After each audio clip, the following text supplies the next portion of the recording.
Bonjour à tous et bienvenue. Dans cette vidéo, je vais vous montrer comment personnaliser les gestes pour vos écouteurs, les CMF Buds Pro 2.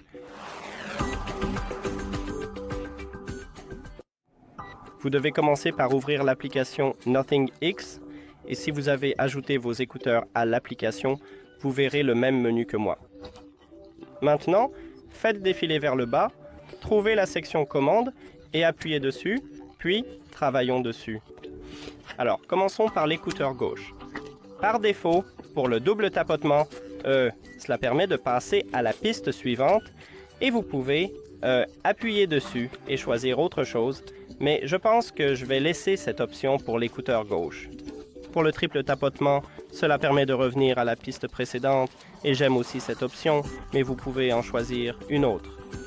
Maintenant, pour l'appui long, nous avons le contrôle du bruit et je recommande de le laisser ainsi car on ne peut ajouter le contrôle du bruit que pour l'appui long. Donc, je pense que vous allez aimer ce mode. Et ensuite, nous avons le double appui long et je vais appeler l'assistant vocal, donc je vais simplement appuyer dessus.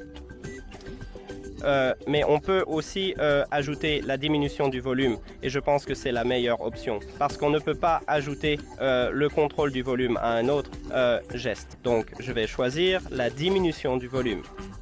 Maintenant passons à celui de droite. Avec un double tapotement ici, je veux lire ou mettre en pause la chanson, donc j'appuie dessus, mais vous pouvez, comme toujours, choisir autre chose. Pour le triple tapotement, je veux appeler l'assistant vocal et pour l'appui long. Vous pouvez choisir soit le contrôle du bruit, soit l'assistant vocal. Je vais laisser uniquement le contrôle du bruit, mais on peut aussi ajouter l'assistant vocal. Et pour le double appui long, augmenter le volume. Maintenant, passons à l'étui de chargement. Appuyez dessus et juste ici, il y a un bouton, donc on peut ajouter ces fonctionnalités à ce bouton. Pour l'appui simple, je veux lire ou mettre en pause la chanson. Pour le double appui, je veux passer à la piste suivante. Pour le triple tapotement, je veux revenir à la piste précédente. Pour l'appui long, encore une fois, je recommande de régler le contrôle du bruit, mais vous pouvez aussi activer le mode jeu ici, donc si vous l'utilisez. Si vous jouez dessus, vous pouvez le sélectionner ici ou choisir autre chose. Mais moi, je vais choisir l'ANC. Et pour la rotation, on ne peut régler que le contrôle du volume, donc je vais le configurer. Voilà, c'est terminé.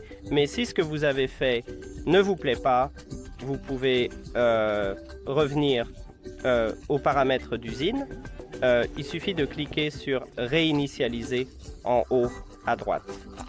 Faisons la réinitialisation, puis encore une fois réinitialiser.